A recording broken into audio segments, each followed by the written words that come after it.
कैसे हो आप लोग भाई? तो मुझे उम्मीद है तुम लोगों की पढ़ाई बहुत अच्छे से चल रही होगी। मेरा नाम है प्रभात। क्लास 11th केमिस्ट्री में आज से हम लोग नया चैप्टर स्टार्ट कर रहे हैं, थर्मोडायनेमिक्स। अब वैसे ये चैप्टर बच्चों को बहुत ज्यादा डिफिकल्ट लगता है, बट ट्रस्ट मी, अगर तुम्हें सिर्फ 3 चीजें आती है, केमिस्ट्री की बेसिक स्टाइकोमेट्री, मैथ में बेसिक अरिथमेटिक और इस चैप्टर की इंपॉर्टेंट डेफिनेशंस, तो ये चैप्टर तुम्हारे लिए बहुत ही ज्यादा आसान होने वाला है। तो बिना और कोई टाइम वेस्ट करिए सीधे हम अपना आज का लेक्चर स्टार्ट करते हैं। अच्छा, वैसे मैं आपको बता दूं, ये चैप्टर ना 2 हिस्सों में एक तरह से आप मान सकते हो बटा होता है। एक थर्मोडायनेमिक्स के बेसिक है जो आप फिजिक्स में भी दोबारा पढ़ोगे, और इसके बाद एक बहुत ज्यादा इंपॉर्टेंट पार्ट है एंथैल्पी का, जो कि केमिस्ट्री की रिएक्शन से रिलेटेड है। और वो पूरा सेगमेंट आप चाहो तो एक अलग सी कैटेगरी के अंदर पढ़ सकते हो, विच इज कॉल्ड थर्मोकेमिस्ट्री। और ज्यादातर स्कूल्स में अगर हम बात करें तो थर्मोकेमिस्ट्री के ही ऊपर क्वेश्चंस काफी सारे आते हैं, खासतौर पे जो आपके 2 मार्क्स 3 मार्क्स वाले क्वेश्चंस होते हैं। और थर्मोडायनेमिक्स का जो पार्ट होता है वो कई बार कम मार्क्स में पूछा जाता है, पर है सब कुछ इंपॉर्टेंट। तो बिना और कोई टाइम वेस्ट करे सीधे हम अपना डिस्कशन स्टार्ट करते हैं। और सबसे पहले बात करते हैं कि दरअसल में थर्मोडायनेमिक्स क्या चीज होती है, व्हाट इज थर्मोडायनेमिक्स। तो अगर बात करिए थर्मोडायनेमिक्स की डेफिनेशन की, तो बेसिकली में थर्मोडायनेमिक्स 2 वर्ड से मिलकर बना हुआ है। एक है थर्मो और दूसरा है डायनेमिक्स। थर्मो का मतलब हीट, डायनेमिक्स का मतलब चलना। तो बेसिकली में हीट जब एक जगह से दूसरी जगह ट्रांसफर होती है तो बहुत सारे डिफरेंट डिफरेंट प्रोसेस होते हैं, और ये हीट एनर्जी अलग अलग टाइप की एनर्जी में कन्वर्ट होती है। तो हीट एनर्जी का अलग अलग टाइप की एनर्जी के साथ जो कन्वर्जन है, ये जो इंट्रैक्शन है, उसी को हम इस चैप्टर के अंदर ओवरऑल पढ़ते हैं। अब ये कहने को बहुत ही सिंपल सी डेफिनेशन है, बट इसके जो यूजेस है बहुत ज्यादा एक्सटेंसिव है। थर्मोडायनेमिक्स का ये इस्तेमाल करके हम लोगों ने हीट इंजन्स बनाए, जिनकी वजह से ट्रांसपोर्टेशन और इंडस्ट्रियल रेवोल्यूशन हुआ सॉरी। तो यार एक बड़ा इंपॉर्टेंट टॉपिक है। इस चैप्टर को जब आप पढ़ोगे तो आपको रियलाइज होगा कि बहुत टाइम तक जो हमारे इंजीनियर और साइंटिस्ट थे, उनका ऐसा मानना था कि अगर हमें किसी भी इंजन की एफिशिएंसी को बढ़ाना है तो दरअसल में हमें इंजन्स के डिजाइन को सुपीरियर बनाना होगा। पर वो किस तरह से डिजाइन को सुपीरियर बनाना है, इसका आइडिया हमें नहीं मिल पा रहा था। माइलेज अगर बढ़ाना है तो हमें लगता था यार इंजन की डिजाइन को सुपीरियर बनाना पड़ेगा, पर वो कैसे करना है हमें नहीं पता चल रहा था। थर्मोडायनेमिक्स के प्रिंसिपल्स ने पहली बार ये पिक्चर हमारे सामने खोली। तो इसलिए टॉपिक बहुत ज्यादा इंपॉर्टेंट हो जाता है। डेफिनेशन अगर आपको कभी पूछी जाए तो आप इस तरह से लिख सकते हो, thermodynamics is a scientific study of relation between heat and other form of energy. Simple है बट काम की है।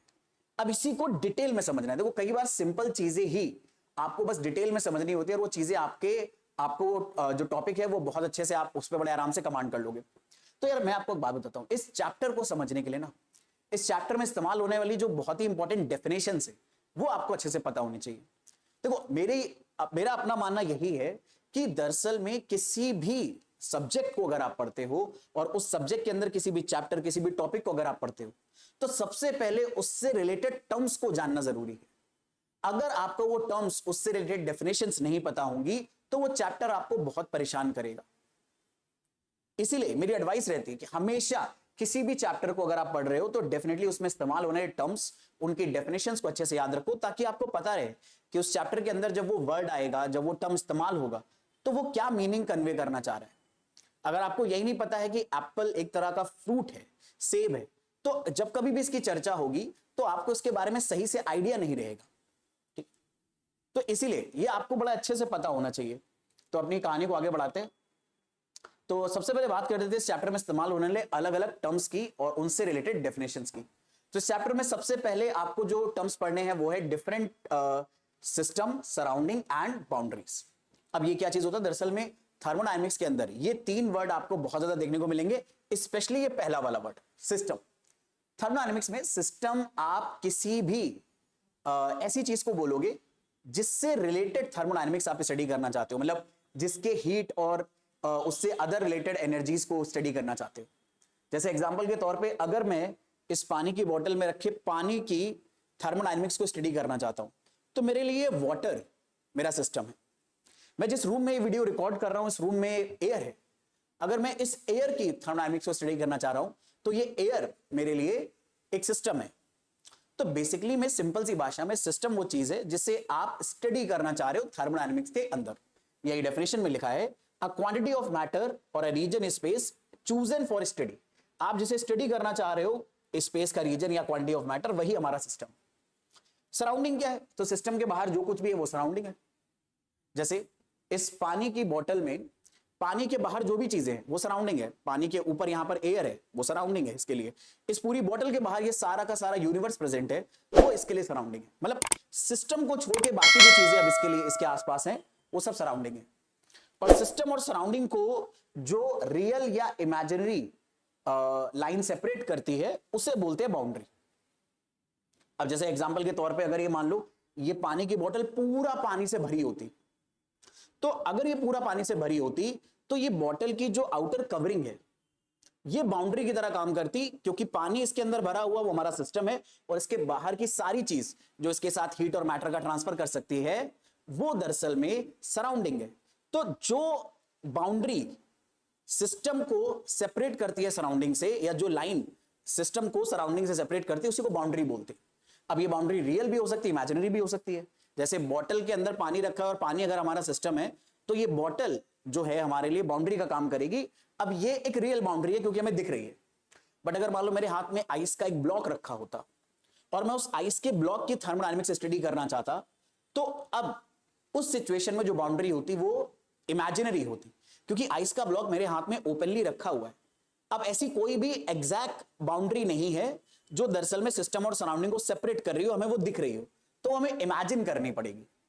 ठीक है, कि अगर हमारे हाथ में वो आइस का टुकड़ा होता तो जहां पे आइस का टुकड़ा खत्म हुआ है उसके आगे से सराउंडिंग शुरू हो गई है, तो सराउंडिंग और सिस्टम के बीच में एग्जैक्ट कोई सेपरेशन नहीं है, तो सेपरेशन हमें इमेजिन करना पड़ेगा। तो वहां पर हमें इमेजिनिंग मतलब इमेजिनरी बाउंड्री देखने को मिलती है। तो बाउंड्री रियल भी हो सकती है और इमेजिनरी भी हो सकती है, इसीलिए यहां पर ये बात मेंशन है कि रियल और imaginary surface that separate the system from its surrounding. तो मुझे उम्मीद है तीनों चीजें आपको पता है। सबसे ज्यादा इस्तेमाल होगा इस सिस्टम वर्ड का मेरे बच्चे। अब आगे बात करें तो इसमें और जो टर्म्स यूज होने वाले इस टॉपिक के अंदर, उसमें अगला टर्म है मेरे बच्चे टाइप्स ऑफ सिस्टम। थर्मोडायनेमिक्स में हम डिफरेंट सिस्टम्स के टाइप के साथ डील करते हैं। तो कौन कौन से हमारे पास अलग अलग टाइप है? तो सबसे पहला सिस्टम होता है ओपन सिस्टम। ओपन सिस्टम्स नाम से ही जाहिर है कि ये सिस्टम ओपन होगा। जैसे मान लो आप इतने से लिक्विड को स्टडी करना चाहते हो इस टेस्ट ट्यूब के अंदर, तो ये हमारा सिस्टम है बट ऊपर से इसमें कोई ढक्कन नहीं लगा, तो ये ओपन सिस्टम। लेकिन ओपन सिस्टम की एक्चुअल डेफिनेशन क्या है? तो ओपन सिस्टम थर्मोडायनेमिक्स में आप ऐसे सिस्टम को बोलते हो जो सराउंडिंग के साथ मैटर का भी एक्सचेंज कर सके, मतलब बाहर से मैटर सिस्टम में आ सके और सिस्टम से मैटर बाहर जा सके। तो अगर सिस्टम सराउंडिंग के साथ मैटर का एक्सचेंज कर सकता है या सिस्टम सराउंडिंग के साथ हीट का एक्सचेंज कर सकता है, तो अगर दोनों चीज एक्सचेंज पॉसिबल है तो ऐसा सिस्टम ओपन सिस्टम बोला जाएगा। यही डेफिनेशन में है कि दरअसल में ओपन सिस्टम एनर्जी और मैटर दोनों का पास अलाउ करता है अक्रॉस द सिस्टम बाउंड्री। तो क्लोज सिस्टम क्या होगा? क्लोज सिस्टम में मान लो ऊपर ढक्कन लगा दिया, अब ढक्कन लगा दिया तो होगा क्या? मैटर का आना जाना पॉसिबल नहीं है। मैटर का अब सिस्टम और सराउंडिंग के बीच में ट्रांसफर पॉसिबल नहीं है, बट हीट हो सकती है अभी भी। तो दूसरा हमारा जो डेफिनेशन हो जाएगा सिस्टम का वो है क्लोज सिस्टम। तो क्लोज सिस्टम में एनर्जी तो पास हो सकती है सिस्टम की बाउंड्री से, लेकिन मैटर नहीं हो सकता, यानी यहां पर अमाउंट ऑफ मैटर कांस्टेंट रहने वाला है। तीसरा अगर हम बात करें तो इस तरह का सिचुएशन हमें मिलेगा विच इज कॉल्ड आइसोलेटेड सिस्टम। तो आइसोलेटेड सिस्टम क्या होते हैं? आइसोलेट का मतलब होता है बिल्कुल अकेला थकेला पड़ा हुआ है। तो आइसोलेटेड सिस्टम में क्या होगा? ना तो मैटर ट्रांसफर होगा ना एनर्जी ट्रांसफर होगी सिस्टम और सराउंडिंग के बीच में। जैसे एग्जांपल के तौर पे अगर मैं जनरल केस लूं तो जो हमारा थर्मस फ्लास्क होता है जिसके अंदर गर्म पानी डालो तो काफी देर तक गर्म रहता है, ठंडा पानी डालो तो काफी देर तक ठंडा रहता है। तो अगर ये आइडियल थर्मस फ्लास्क होता तो वहां से अगर वो ऊपर से बंद है तो ना तो आप दरअसल में हीट ट्रांसफर कर पाते उसके सिस्टम और सराउंडिंग के बीच में, ना तो बाहर से कोई हीट अंदर आ पाती, ना अंदर से कोई हीट बाहर जा पाती, और ना ही मैटर का कोई ट्रांसफर हो सकता है क्योंकि जो सिस्टम है वो बंद है। तो आइसोलेटेड सिस्टम में ना तो सिस्टम और सराउंडिंग के बीच में मैटर का ट्रांसफर पॉसिबल है और ना ही हीट का ट्रांसफर पॉसिबल है। तो ये तीन टाइप के आपको सिस्टम देखने को मिलते हैं। तो जब भी आइसोलेटेड सिस्टम वर्ड आ जाए तो आप समझ जाना मैटर और हीट दोनों का ट्रांसफर पॉसिबल नहीं है सिस्टम और सराउंडिंग के बीच में। ओपन सिस्टम में दोनों पॉसिबल है और क्लोज सिस्टम में हीट ट्रांसफर हो सकती है बट मैटर ट्रांसफर नहीं हो सकता क्योंकि वो क्लोज है। अच्छा, अब यहां पर एक वर्ड और बड़ा इंपॉर्टेंट रहता है तुम्हारे लिए। दरअसल में आइसोलेटेड सिस्टम की जो वॉल्स होती हैं क्योंकि ये अपने थ्रू हीट का ट्रांसफर नहीं होने दे रही हैं, तो इन वॉल्स को बुलाया जाता है मेरे बच्चे एडियाबैटिक वॉल। तो अगर कभी भी ये वर्ड आ जाए कि यार एडियाबैटिक वॉल की कोई चीज बनी है, तो आप समझ जाना एडियाबैटिक वॉल का मतलब होता है एक ऐसी वॉल जो अपने थ्रू हीट का ट्रांसफर नहीं होने दे रही है। आई होप मेरी ये बात आपको समझ में आई है, और ये तीनों टर्म अच्छे से याद रखना। और ये तीनों टर्म थर्मोडायनेमिक्स के अंदर कई सारे प्रॉब्लम सॉल्व करने में, कई सारे न्यूमेरिकल सॉल्व करने में तुम्हारी हेल्प करेंगे। तुम जितना अच्छे से ये डेफिनेशंस प्रिपेयर करते हुए जाओगे, उतना तुम अपने को बाद में ये बोलते हुए कम पाओगे, अरे सर मैंने थ्योरी तो पढ़ी थी पर मेरे से न्यूमेरिकल नहीं बनते। नहीं भाई, तूने थ्योरी नहीं पढ़ी थी। अगर तूने थ्योरी सही से पढ़ी होती, तूने सही से डेफिनेशन, सही से फॉर्मूले अंडरस्टैंड करे होते, उसमें तूने कोई काम चोरी ना करी होती, तो पक्का तेरे से न्यूमेरिकल बनते। तूने थ्योरी नहीं पढ़ी है सही से, बोलने के बाद भी मैं भी बोल रहा हूं, तू कहीं पर पढ़ रहा होगा, तेरे वो टीचर भी बोल रहे हैं, बट तू नहीं पढ़ रहा है थ्योरी। अगर थ्योरी पढ़ेगा तो पक्का तेरे से न्यूमेरिकल बनेंगे। फिर भी अगर न्यूमेरिकल नहीं बन रहे हैं, अगर तूने पूरा डेडिकेशन से थ्योरी पढ़ी है, तो उसके पीछे भी थोड़े बहुत डिफरेंट रीजन हो सकते हैं, बट मेजॉरिटी ऑफ न्यूमेरिकल बनेंगे। कुछ ही ऐसे न्यूमेरिकल होंगे जो नहीं बनेंगे, ठीक है। या तो जिनका लेवल बहुत हाई फाई हो, वो जिन पे तुरंत तेरा दिमाग नहीं पहुंच पा रहा उनको सॉल्व करने में, या फिर तेरे को वो प्रॉब्लम ही समझ में नहीं आ रहा है, तूने कोई सिली मिस्टेक करी है, तू फॉर्मूला भूल गया है, कुछ भी रीजन हो सकता है, ठीक है। बट अगर तूने थ्योरी पढ़ी है तो उस पर्टिकुलर टॉपिक, उस पर्टिकुलर चैप्टर से रिलेटेड न्यूमेरिकल्स बनेंगे तेरे से। ऐसा हो ही नहीं सकता कि ना बने।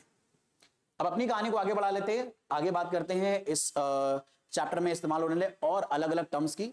तो आगे जो आपको टर्म पढ़ना है वो है इंटेंसिव और एक्सटेंसिव प्रॉपर्टी। देखो, हम दरअसल में फिजिक्स और केमिस्ट्री में बहुत सारी फिजिकल प्रॉपर्टी के साथ डील करते हैं, और यही फिजिकल प्रॉपर्टीज हमें दरअसल में वो फॉर्मूले बताती है जो किसी भी चैप्टर में इस्तेमाल होंगे। जैसे v is equal to U plus AT आपने पढ़ा है फिजिक्स के अंदर, तो ये v, u, a और t अलग अलग फिजिकल प्रॉपर्टी है। फाइनल वेलोसिटी v है, इनिशियल वेलोसिटी u है, एक्सेलरेशन a है, टाइम t है। तो ऐसी केमिस्ट्री में भी ना बहुत सारे फिजिकल प्रॉपर्टीज होती हैं जो अलग अलग फॉर्मुलों में इस्तेमाल होती हैं। अब इन प्रॉपर्टीज को हम दो मेजर कैटेगरी में डिस्ट्रीब्यूट कर सकते हैं, एक होती है इंटेंसिव और एक होती है एक्सटेंसिव। तो इन्हीं को डेफिनेशन से समझते हैं। और मैं आपको एक बात बता दूं, आपके एग्जाम में अगर ये चैप्टर आ रहा है तो इसमें से एक क्वेश्चन आने की प्रोबेबिलिटी आपके एग्जाम में बहुत ज्यादा है। अगर आपके स्कूल के टीचर इंटेंसिव एक्सटेंसिव प्रॉपर्टी पढ़ा रहे हैं और ये चैप्टर आपके एग्जाम में आ रहा है, तो इसके ऊपर क्वेश्चन आ सकता है। तो इसीलिए इसको पढ़ना बड़े आराम से, और बहुत सिंपल सा टॉपिक है। इंटेंसिव प्रॉपर्टी क्या होती है? तो वैसे तो बहुत लंबी सी डेफिनेशन लिखी है कि अगर आपको डेफिनेशन लिखने को आ जाए तो आप लिख दोगे, 4 लाइन की डेफिनेशन है आराम से। बट एक्चुअल में अगर सिंपल सी भाषा में समझाएं तो ऐसी कोई भी फिजिकल प्रॉपर्टी जो सिस्टम के मास के ऊपर डिपेंड नहीं करती, सिस्टम की क्वांटिटी के ऊपर डिपेंड नहीं करती, उसे बोला जाता है इंटेंसिव प्रॉपर्टी।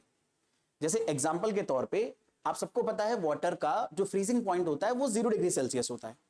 अब अगर मैं इतना सा पानी लूं तो भी वो 0 डिग्री पर फ्रीज होता है। अगर मैं एक बहुत बड़े से टैंकर के अंदर पानी ले लूं तो भी वो 0 डिग्री पर फ्रीज होगा। अगर मैं बहुत बड़े से क्या नाम है तालाब के अंदर पानी ले लूं तो भी वो 0 डिग्री पर ही फ्रीज होगा।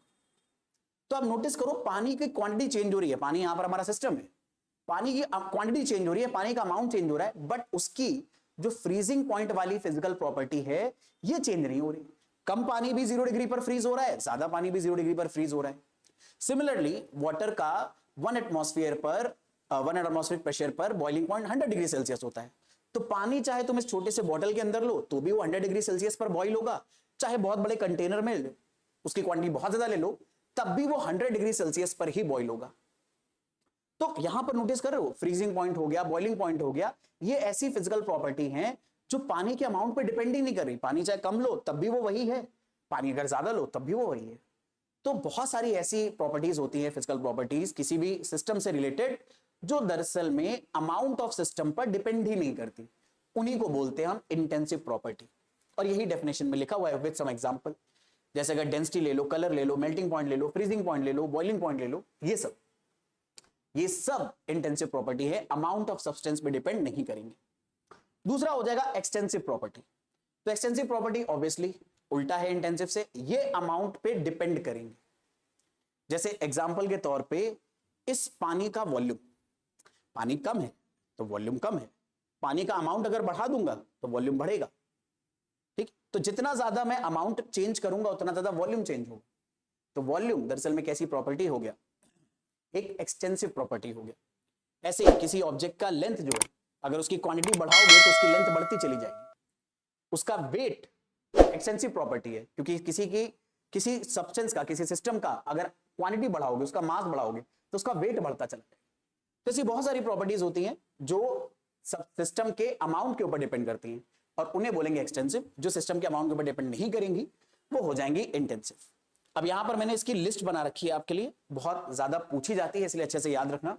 इंटेंसिव प्रॉपर्टी में सबसे इंपॉर्टेंट हो जाएगा प्रेशर, टेम्परेचर, डेंसिटी, कॉन्सेंट्रेशन। अब कॉन्सेंट्रेशन के अंदर मेरे बच्चे आप मोलारिटी भी ले सकते हो, मोलालिटी भी ले सकते हो, वॉल्यूम भी ले सकते हो, सॉरी वॉल्यूम कह रहा हूं, मोल फ्रैक्शन भी ले सकते हो। तो ये जो कॉन्सेंट्रेशन टर्म्स होते हैं, अगर आपने एक बार सोल्यूशन बना लिया है, उसमें फर्दर आप पानी वगैरह ऐड नहीं कर रहे, उसको डाइल्यूट वगैरह नहीं कर रहे, बस उसकी क्वांटिटी को कम करते जा रहे हो, उसमें से सोल्यूशन निकालते चले जा रहे हो, तो कॉन्सेंट्रेशन चेंज नहीं होगा। Molarity, molality, mole fraction change नहीं होगा। हाँ, अब अगर तुमने पता लगे एक सोल्यूशन बनाया, उसके अंदर तुमने पानी डाल दिया, ठीक है, तुमने एक सोल्यूशन बनाया, उसके अंदर तुमने पानी डाल दिया, और तुमने कहा सर मैंने पानी डाल के तो आई एम सॉरी, मैंने पानी डाल के तो इसका अमाउंट बढ़ा दिया, और पानी डाल के अगर इसका अमाउंट बढ़ा दिया तो आप तो कह रहे थे कि अमाउंट बदलने पर कॉन्सेंट्रेशन नहीं बदलेगा क्योंकि वो इंटेंसिव प्रॉपर्टी है, पर मैं तो पानी डाल के इसका अमाउंट चेंज कर रहा हूं, और ये लो इसका तो कॉन्सेंट्रेशन बदल जाएगा, क्योंकि आपको पता है मोलारिटी का जो फॉर्मूला होता है वो मोल्स पर यूनिट वॉल्यूम होता है। पानी बढ़ाऊंगा तो वॉल्यूम चेंज होगा, वॉल्यूम चेंज होगा तो मोलारिटी चेंज हो जाएगी। और आप तो अभी कह रहे थे ले कि इंटेंसिव प्रॉपर्टी तो यार वॉल्यूम पे, मास पे डिपेंड नहीं करेगी, अमाउंट पे डिपेंड नहीं करेगी, यहां तो अमाउंट चेंज होते ही मोलारिटी चेंज हो गई। तो अगर ये वाला दिमाग लगाओगे तो आप कर सही रहे हो, बट एक्चुअल में यहां पे कॉन्सेंट्रेशन को इंटेंसिव प्रॉपर्टी बोलने के पीछे रीजन ये है कि अगर एक बार तुमने सोल्यूशन बना लिया और तुम अगर उसे डाइल्यूट ना करो, तुम बस क्या करो, उसके अंदर से तुम थोड़ी थोड़ी क्वांटिटी निकालते रहो। जैसे एक बार तुमने सोल्यूशन बना लिया, अगर तुम इस बने हुए सोल्यूशन में से थोड़ी सी क्वांटिटी निकाल लो, जैसे मान लो तुमने 1 लीटर सोल्यूशन बनाया था, तुम एक बार 100 ml क्वांटिटी इसके अंदर से निकाल लो, अगली बार तुम 200 ml क्वांटिटी इसके अंदर से निकाल लो। इस बने हुए सोल्यूशन के अंदर से अगर थोड़ी थोड़ी क्वांटिटी निकालोगे तो देखो अमाउंट अलग है, यहां पर 100 ml सोल्यूशन है, यहां पर 200 ml सोल्यूशन है, बट फिर भी कॉन्सेंट्रेशन सेम रहेगा। एक ऑलरेडी प्रिपेयर्ड सोल्यूशन के अंदर से अगर तुम अलग अलग क्वांटिटी का सोल्यूशन निकालोगे तो इससे कॉन्सेंट्रेशन चेंज नहीं होगा। अगर इस सोल्यूशन की मोलारिटी 2 मोल पर लीटर थी तो यहां पर भी इस 100 ml की भी मोलारिटी 2 मोल पर लीटर होगी और इसकी भी 2 मोल पर लीटर होगी। ये यहां पर कहने का मतलब है, ठीक है। अब ये बड़ा इंपॉर्टेंट आइडिया है, इसे अच्छे से याद रखना। अच्छा, मैं इसको और बताना चाह रहा हूं, लेकिन यार फिर खामा का वीडियो लंबा हो जाएगा तो तुम देखोगे नहीं, तो इसलिए अगर तुम्हें इसको और आगे डिटेल में पढ़ना हो कि यहां पर अगर कोई डाउट हो तो कमेंट सेक्शन में बता देना, मैं वहां से फिर अगर देख लूंगा तो फिर वहां पर आपको और ज्यादा डिटेल में बता दूंगा, क्योंकि वीडियो फिर लंबा हो जाएगा। तो ऐसे बहुत सारी इंटेंसिव प्रॉपर्टी हमारे सामने, विस्कोसिटी एक बड़ी इंपॉर्टेंट, विस्कोसिटी और सरफेस टेंशन, ये यार ये दो बड़ी इंपॉर्टेंट इंटेंसिव प्रॉपर्टी है, बहुत ज्यादा पूछी जाती है। इसके अलावा थर्मोडायनामिक्स के अंदर एक और इंटेंसिव प्रॉपर्टी आपसे बहुत कॉमनली पूछी जाती है, वो है स्पेसिफिक हीट कैपेसिटी, और दूसरा है लैटेंट हीट। ये भी इंटेंसिव प्रॉपर्टी है। इंडियाज गॉट लैटेंट आजकल तो आप बहुत देख रहे होंगे, ऐसे ही लैटेंट हीट भी एक और इंटेंसिव प्रॉपर्टी है, क्योंकि ये सिस्टम के अमाउंट पे डिपेंड नहीं करती, टाइप ऑफ सिस्टम पे डिपेंड करती। अब आयरन का एक ब्लॉक है, उसकी स्पेसिफिक हीट कैपेसिटी फिक्स रहती है। अब उस आयरन का ब्लॉक आप चाहे छोटा सा बनाओ या ज्यादा आयरन लेके बड़ा सा बनाओ, लेकिन उसकी स्पेसिफिक हीट कैपेसिटी फिक्स रहेगी, लैटेंट हीट भी फिक्स रहेगा। तो यार हमें ऐसे कैसे याद रहेगा कि यार इतनी सारी प्रॉपर्टीज है, कैसे पता चलेंगे इंटेंसिव कौन है, एक्सटेंसिव कौन है? तो एक तो यार तरीका है कि तुम देख लो कि भैया वो अमाउंट पर डिपेंड नहीं कर रहा, या दूसरा एक तरीका है कि अगर किसी भी फिजिकल प्रॉपर्टी के फॉर्मूले में या किसी भी फिजिकल प्रॉपर्टी की यूनिट में अपॉन में अगर वॉल्यूम आ रहा है, अपॉन में अगर उसमें लेंथ आ रही है, अपॉन में अगर उसमें मास आ रहा है, तो ये सारी चीजें अपने आप इंटेंसिव बन जाएंगी। जैसे अगर मैं तुम्हें स्पेसिफिक हीट कैपेसिटी की यूनिट बताऊं तो ये होती है जूल पर केजी पर केल्विन, तो इसके यूनिट में अपॉन में मास की यूनिट आ गई, तो ये अपने आप स्पेसिफिक हीट कैपेसिटी बन गया, इंटेंसिव प्रॉपर्टी। ऐसी लैटेंट हीट का जो यूनिट होता है ये आता है जूल पर केजी, तो इसके भी यूनिट में डिनोमिनेटर में केजी आ गया। तो ये हो गई इंटेंसिव प्रॉपर्टी। डेंसिटी की यूनिट होती है, डेंसिटी यहां पे जगह नहीं बचे तो मैं यहां लिख रहा हूं, डेंसिटी की यूनिट होती है ग्राम पर एमएल या केजी पर मीटर क्यूब, अलग अलग यूनिट होती है अलग अलग सिस्टम में। तो देखो इसके यूनिट में डिनोमिनेटर में वॉल्यूम आ रहा है, तो अगर इसके यूनिट में डिनोमिनेटर में वॉल्यूम आ रहा है तो मैं बोल रहा हूं अगर किसी भी फिजिकल क्वांटिटी की यूनिट के डिनोमिनेटर में वॉल्यूम, लेंथ या मास जैसे टर्म आ रहे हैं तो मोस्टली वो दरअसल में मेरे बच्चे, अच्छा एक और चीज आ सकती है, मोल भी आ सकता है, तो वो मोस्टली मेरे बच्चे इंटेंसिव प्रॉपर्टी होती है, क्योंकि यहां पर या तो उसका आप वॉल्यूम फिक्स कर दे रहे हो या मास फिक्स कर दे रहे हो या मोल फिक्स कर दे रहे हो। इन सच केसेस में आप उसकी क्वांटिटी को ना बाउंड कर दे रहे हो। क्वांटिटी बाउंड होने पर अब चीजों का क्वांटिटी से रिलेशन हट जाएगा, क्वांटिटी के ऊपर डिपेंड नहीं करेगा। तो इसीलिए बहुत सारी इंटेंसिव प्रॉपर्टी हो सकती हैं। तुम्हें अगर कोई नई स्पेशल वाली दे दी गई तो कैसे पता करोगे, तो उसकी यूनिट में अगर ये चार लगभग चीजें आ रही हैं डिनोमिनेटर में तो वो मोस्टली इंटेंसिव ही रहेगा। तो इससे आप बड़े आराम से जज कर सकते हो। तो ये बात चाहो तो लिंगो लैंग्वेज में लिख लो, क्योंकि मेरे पास जगह नहीं बची लिखने के लिए तो मैंने लिखा नहीं है कहीं पर। लिंगो लैंग्वेज में लिख लो कि अगर किसी फिजिकल प्रॉपर्टीज की यूनिट के अंदर या उसके फॉर्मूले के अंदर डिनोमिनेटर में वॉल्यूम आता है, लेंथ आता है, मास आता है, मोल आता है, तो वो मोस्टली इंटेंसिव होती है। और अगर ये टर्म नहीं आएंगे तो वो एक्सटेंसिव होंगी, यानी वो अमाउंट पर डिपेंड करेगा। जैसे मास हो गया, वॉल्यूम हो गया, इंटरनल एनर्जी हो गया, हीट कैपेसिटी अलग है, हीट कैपेसिटी अलग होता है, स्पेसिफिक हीट कैपेसिटी अलग होता है। इसमें स्पेसिफिक वर्ड है, इसकी यूनिट आती है जूल पर केजी पर केल्विन, इसकी यूनिट आती है बस जूल पर केल्विन, इसमें मास का टर्म नहीं आता है हीट कैपेसिटी में। ऐसे enthalpy, entropy, Helmholtz energy, Gibbs energy, ये सब एक्सटेंसिव प्रॉपर्टी हैं, ये सिस्टम के अमाउंट पर डिपेंड करती है। तो मैंने थोड़ा टाइम लिया इसको बताने के लिए, पर है बड़ा इंपॉर्टेंट। और तुम में से यार बहुत सारे तो इंजीनियरिंग के लिए भी जाओगे, बहुत सारे एमबीबीएस के लिए भी जाओगे, और कुछ बेचारे कहीं और भी जा सकते हैं। लेकिन जब आप इंजीनियरिंग वगैरह में जाओगे तो आपको, अगर आप कोर ब्रांचेस में गए जैसे मैकेनिकल में, केमिकल में, इस तरह की कोर ब्रांचेस में आपको ये टर्म्स बहुत पढ़ने को मिलेंगे, हेयर एंड देयर बार बार देखने को मिलेंगे, इंटेंसिव और एक्सटेंसिव प्रॉपर्टी से रिलेटेड। तो बहुत ही काम के टर्म होते हैं, अच्छे से याद रखना। बाकी अपने कहानी को आप आगे बढ़ाते हैं। एक और जो डेफिनेशन तुम्हें पता होनी चाहिए वो है स्टेट ऑफ अ सिस्टम की डेफिनेशन। अब ये स्टेट ऑफ अ सिस्टम क्या होता है, तो इसे आराम से समझते हैं। ये यार बड़ा इंपॉर्टेंट चीज है, ये समझ गए तो आपको बहुत सारे न्यूमेरिकल्स और बहुत सारे कॉन्सेप्ट इस चैप्टर में समझने में और सॉल्व करने में न्यूमेरिकल में बड़ी आसानी है।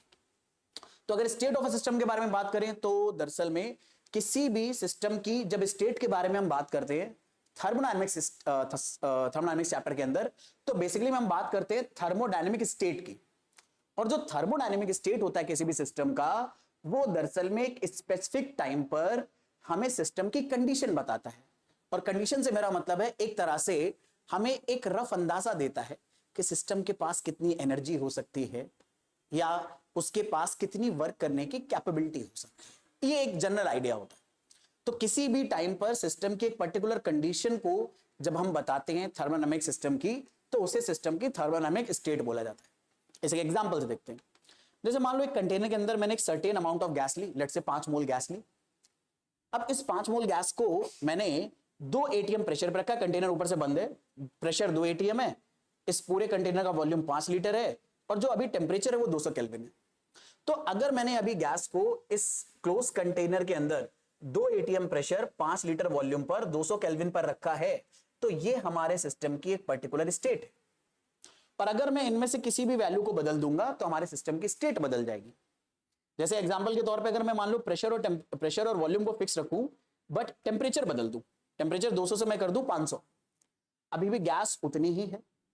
बट अगर मैं तुमसे सवाल पूछूं कि भले चाहे दोनों सिचुएशन में प्रेशर और वॉल्यूम सेम है बट टेम्परेचर अलग अलग है, तो क्या दोनों के पास एनर्जी सेम होगी या अलग अलग?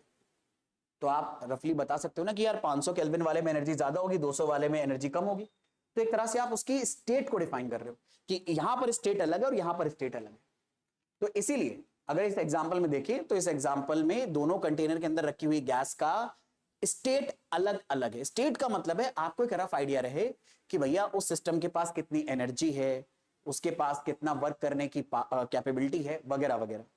तो किसी भी गिवन टाइम पर किसी भी सिस्टम का जो कंडीशन है वो स्टेट बोला जाता है। और ये कंडीशन हम किसकी हेल्प से बता सकते हैं? वो अलग अलग पैरामीटर की हेल्प से बता सकते हैं। बिना पैरामीटर के चेक कैसे करोगे?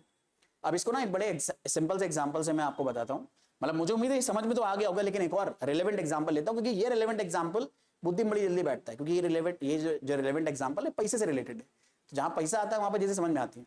जैसे एग्जाम्पल पे अगर मैं अभी तुमसे पूछूं कि यार तुम्हारी फाइनेंशियल स्टेट क्या है, मतलब अभी तुम्हारे पास कितने पैसे, एक तरह से अगर मैंने अभी तुम्हारी फाइनेंशियल स्टेट पूछी है तो हो सकता है तुम जेब में टटोलो और 20 रुपए का नोट निकल आए, ठीक है, तो तुम सोचोगे यार ये मेरी फाइनेंशियल स्टेट है, 20 रुपए है, ठीक है, बट नहीं है, तुम्हारे हाथ में भी जो फोन है, हो सकता है भले चाहे जेब में 20 रुपए पर तुम साले आईफोन 13 पे वीडियो देख रहे हो, ठीक है, हो सकता है, जरूरी नहीं है, ठीक है, बट हो सकता है।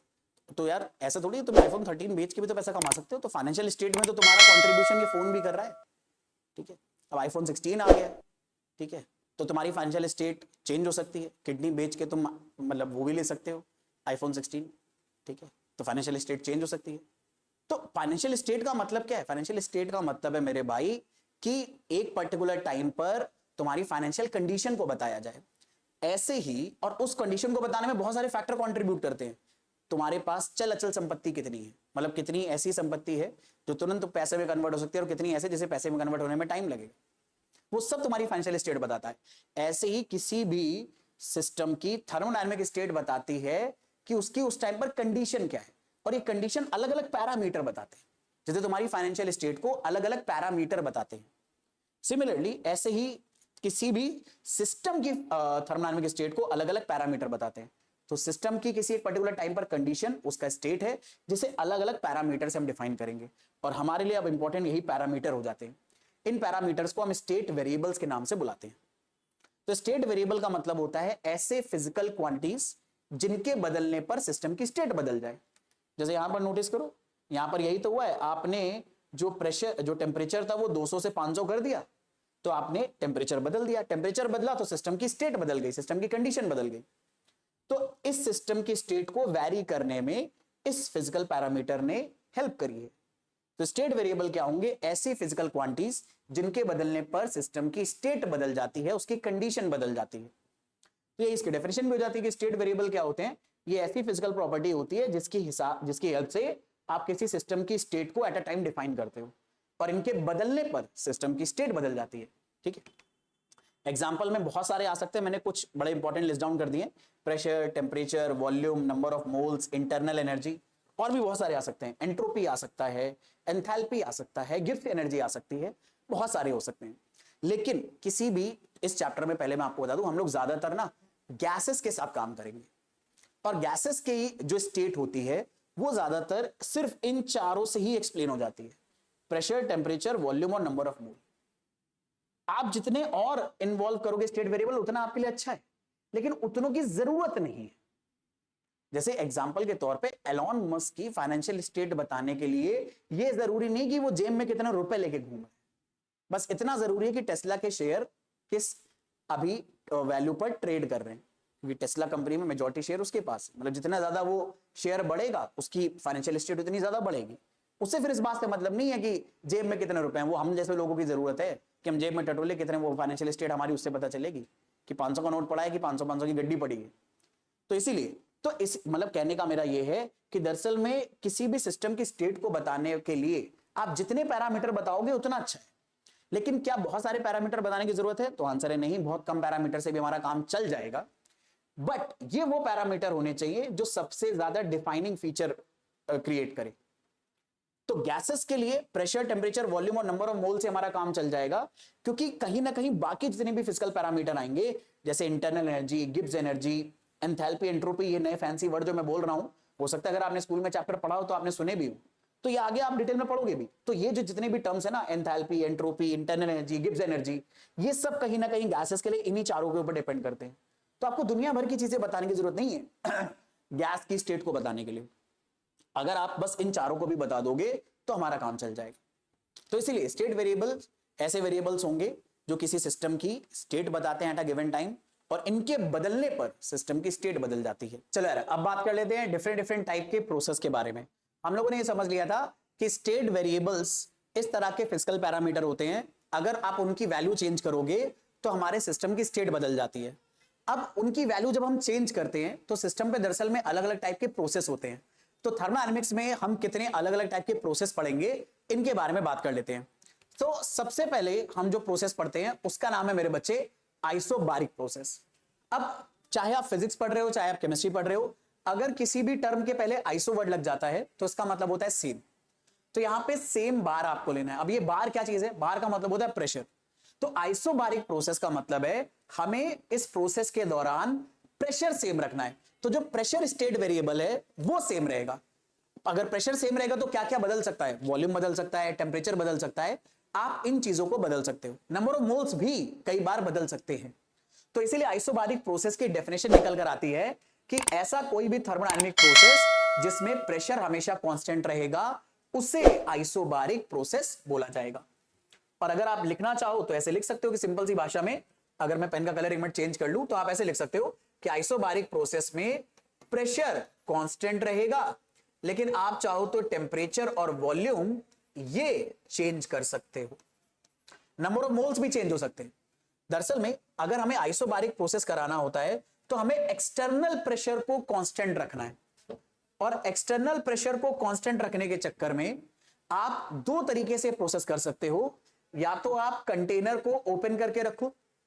अब कंटेनर को अगर ओपन करके रखोगे और इसके अंदर करोगे गैस और उसे हीट करोगे तो जो एक्स्ट्रा हीटेड गैस है वो यहां से इवेपोरेट होती रहेगी, और इस बची हुई गैस के ऊपर जो प्रेशर लगेगा वो सिर्फ एटमॉस्फेयर का प्रेशर लगेगा या सराउंडिंग का प्रेशर लगेगा। अब सराउंडिंग का प्रेशर तो अपने आप चेंज नहीं हो रहा होगा, तो प्रेशर क्या रहने वाला है? कांस्टेंट रहने वाला है। तो अगर हमारे प्रोसेस के दौरान प्रेशर कांस्टेंट है तो वो आइसोबारिक प्रोसेस है। अब आइसोबारिक प्रोसेस दो तरह के कंटेनर में करा सकते हो, ये बात याद रखना, न्यूमेरिकल सॉल्व करने में बहुत हेल्प करेगा। पहला आइसोबारिक प्रोसेस तब हो सकता है अगर कंटेनर ओपन हो, जैसे यहां पर तुम्हें दिख रहा है। दूसरा आइसोबारिक प्रोसेस तब हो सकता है अगर कंटेनर के अंदर एक मूवेबल पिस्टन लगा हो। Movable piston. अब ये मूवेबल पिस्टन क्या चीज होती है? तो अगर आपने होली में वो पिचकारी देखी हो खेलने वाली, या अगर आपने क्या नाम है साइकिल या बाइक के टायर में हवा भरने वाला जो पंप होता है अगर वो देखा हो, तो उसको अगर आपने देखा हो तो उसमें एक सिलेंडर होता है। इस सिलेंडर के अंदर एक मूवेबल चीज लगी होती है। आप इसी को ऊपर नीचे करके इस सिलेंडर के अंदर प्रेशर को घटाते बढ़ाते हो और एयर टायर के अंदर पंप करते हो। तो ये जो आपने मूव करने वाला सिस्टम लगा रखा है इसे पिस्टन बोलते हैं। तो इसमें एक रॉड होती है और इसके एंड पर एक रबड़ का सिलेंडर छोटा सा लगा होता है। तो अगर ये मूव कर सकता है तो इसे मूवेबल पिस्टन बोलते हैं। और अगर आइसोबारिक प्रोसेस आप करा रहे हो तो कंटेनर या तो ओपन रखोगे या अगर क्लोज रखोगे तो उसके अंदर मूवेबल पिस्टन लगा होगा। तो सबसे पहले ये समझते हैं यार मूवेबल पिस्टन लगा होने की वजह से प्रोसेस आइसोबारिक कैसे हो जाएगा। तो इसका आइडिया बड़ा सिंपल है। दरअसल में होता क्या है, अगर यहां पर मूवेबल पिस्टन लगा हुआ है तो अब देखो ये पिस्टन दो चीजों को सेपरेट कर रहा है। बाहर है सराउंडिंग्स जिसकी वजह से एक्सटर्नल प्रेशर लग रहा होगा, और अंदर है गैस जिसकी वजह से गैस का प्रेशर आ रहा होगा। अब ये पिस्टन अपनी जगह पे तभी रुक सकता है जब एक्सटर्नल प्रेशर जो ऊपर से नीचे लग रहा है और गैस का प्रेशर जो नीचे से ऊपर लग रहा है ये दोनों बराबर हो जाए। हम ऐसा मान रहे हैं कि इस मूवेबल पिस्टन का अपना कोई मास नहीं है। तो अगर एक्सटर्नल प्रेशर और गैस का प्रेशर इस पिस्टन पे बराबर है तभी ये पिस्टन अपनी जगह पे रुकेगा। तुम ये खुद सेंस कर सकते हो, खुद ये फील कर सकते हो। अगर एक्सटर्नल प्रेशर कम हुआ तो मतलब नीचे से ऊपर लगने वाला प्रेशर ज्यादा है तो ये पिस्टन ढपाक करके ऊपर उड़ जाएगा। और अगर एक्सटर्नल प्रेशर ज्यादा है और गैस का प्रेशर कम है तो ये पिस्टन नीचे की तरफ चला जाएगा। ये अपनी जगह पे तभी रुक सकता है जब उन दोनों का प्रेशर बराबर रहे। तो मूवेबल पिस्टन लगाने से आइसोबारिक प्रोसेस कैसे मेंटेन होगा? अब जैसे मान लो आपने इस सिस्टम के अंदर कोई गैस रख दी और उस गैस को आप हीट करने लगे। ये मैंने इसके नीचे एक आग लगा दी, ये बर्नर बनाया, ऐसे बर्नर बनते हैं। अब जैसे मैंने आग लगाई तो ये गैस का टेम्परेचर बढ़ेगा, गैस का टेम्परेचर बढ़ेगा तो इसका प्रेशर बढ़ेगा। अब जब इसका प्रेशर बढ़ेगा तो ये पिस्टन को ऊपर की तरफ पुश करेगा, और अगर ये पिस्टन को ऊपर की तरफ पुश करेगा तो पिस्टन ऊपर मूव करने लगेगा। पर जैसे ही पिस्टन ऊपर जाएगा गैस का वॉल्यूम बढ़ जाएगा, और गैस का वॉल्यूम जब बढ़ता है मेरे बच्चे तो उसका प्रेशर घटता है। प्रेशर और गैस के वॉल्यूम में इनवर्स रिलेशन होता है। तो नोटिस करना, हमने जैसे ही गैस को हीट करा गैस का प्रेशर बढ़ा, गैस का प्रेशर बढ़ा, पिस्टन मूवेबल है तो पिस्टन मूव कर जाएगा, और मूव करेगा तो वॉल्यूम बढ़ेगा, वॉल्यूम बढ़ेगा तो इस गैस का प्रेशर घटने लगेगा। और कब तक घटने लगेगा, जब तक वापस से वो एक्सटर्नल प्रेशर के बराबर ना आ जाए। यानी ये पिस्टन तब तक मूव करता जाएगा जब तक वापस से गैस का प्रेशर और एक्सटर्नल प्रेशर बराबर ना हो जाए।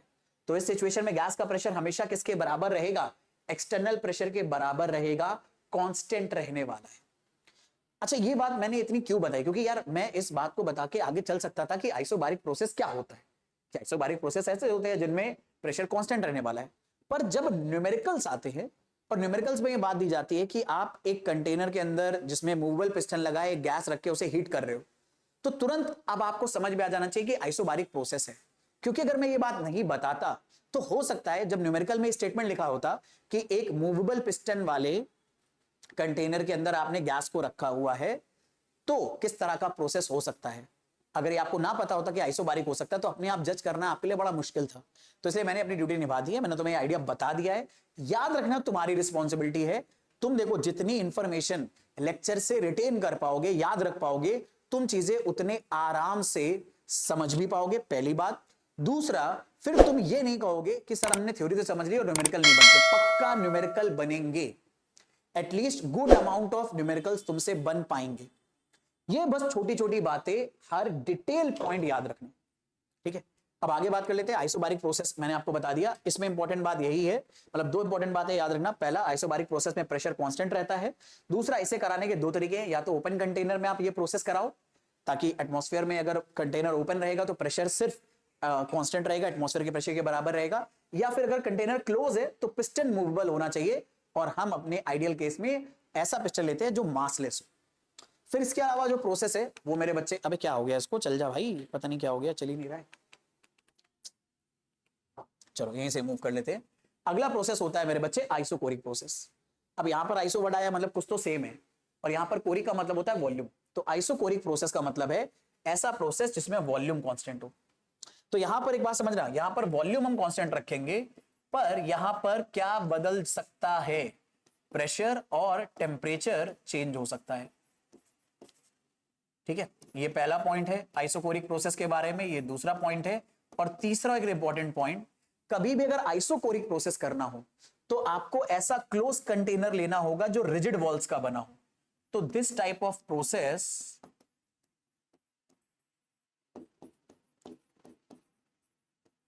अकर in close container with rigid walls. Rigid walls होना जरूरी है, क्योंकि अगर कोई भी हिस्सा मूव करेगा तो प्रेशर कांस्टेंट हो सकता है। तो हमें ऐसी वॉल्स चाहिए जो हिलती डुलती ना हो, मूव ना करती हो। इसलिए यहां पर आपको दिखाया गया कि जैसे आपने एक पॉट के अंदर ये गैस को रख के हीट करा है। अब पॉट की वॉल्स रिजिड होती है, तो ना तो इसका वॉल्यूम घट सकता है ना बढ़ सकता है। अब कोई अगर बहुत ज्यादा फिजिक्स पढ़ता है तो उसको कहेगा कि यार सर हम हीट करें, हीट से वॉल्यूम एक्सपैंड हो सकता है इस कंटेनर का। तो यार ऑलमोस्ट नेग्लिजिबल ही होता है वो वॉल्यूम एक्सपैंड, बहुत ज्यादा नहीं होता। इतना तो नहीं होगा कि आप थर्मोडायनामिक्स में इसको यहां पर इन्वॉल्व करो, एटलीस्ट अपने सिलेबस में। बहुत लार्ज स्केल पर हो सकता है, बट आपके सिलेबस में इससे आपको कोई लेना देना नहीं होगा। तो ऐसा मान के चलो, अगर रिजिड वॉल्स का कंटेनर है, इसमें अगर आपने कोई गैस रख के हीट वगैरह करी या इसके ऊपर कोई प्रोसेस करा, तो क्योंकि गैस कंटेनर का सारा वॉल्यूम ऑक्यूपाई करेगी और कंटेनर का वॉल्यूम चेंज नहीं हो सकता क्योंकि कंटेनर क्लोज है और रिजिड वॉल्स का बना है, तो वॉल्यूम ऑफ गैस भी चेंज नहीं होगा। और वॉल्यूम ऑफ गैस अगर चेंज नहीं होगा तो वॉल्यूम कांस्टेंट आ जाएगा। तो ये बात याद रखना कि आइसोकोरिक प्रोसेस में वॉल्यूम कांस्टेंट रहने वाला है, और कि यार ये प्रोसेस अगर आप कराओगे तो क्लोज कंटेनर आपको लेना है रिजिड वॉल्स का, तब आइसोकोरिक प्रोसेस होगा। फिर अगला आता है मेरे बच्चे, फिर अगला आ जाता है एडियाबैटिक प्रोसेस। अब एडियाबैटिक प्रोसेस क्या होते हैं, ये दरअसल में ऐसे प्रोसेस होते हैं जिनमें सिस्टम और सराउंडिंग के बीच में कोई हीट का ट्रांसफर नहीं होता है। तो अगर सिस्टम और सराउंडिंग के बीच में नो हीट ट्रांसफर है तो वो एडियाबैटिक प्रोसेस है। एडियाबैटिक प्रोसेस करने के लिए जरूरी होता है कि कंटेनर जिस वॉल्स का बना हो, ये वॉल्स एडियाबैटिक वॉल्स हो। मतलब बेसिकली में थर्मोडायनेमिक्स में एडियाबैटिक वॉल्स ऐसी दीवारों को बोला जाता है जिनके थ्रू हीट का ट्रांसफर नहीं हो सकता। तो अगर एडियाबैटिक वॉल्स के थ्रू आप कोई इस पिस्टन के अंदर, सिलेंडर के अंदर प्रोसेस कर रहे हो तो आप इसे एडियाबैटिक प्रोसेस मान सकते हो। आइसोथर्मल प्रोसेस क्या होगा, तो आइसो का मतलब सेम, थर्मल का मतलब हीट या टेम्परेचर। तो आइसोथर्मल प्रोसेस में मतलब हीट या टेम्परेचर ही, टेम्परेचर ही है।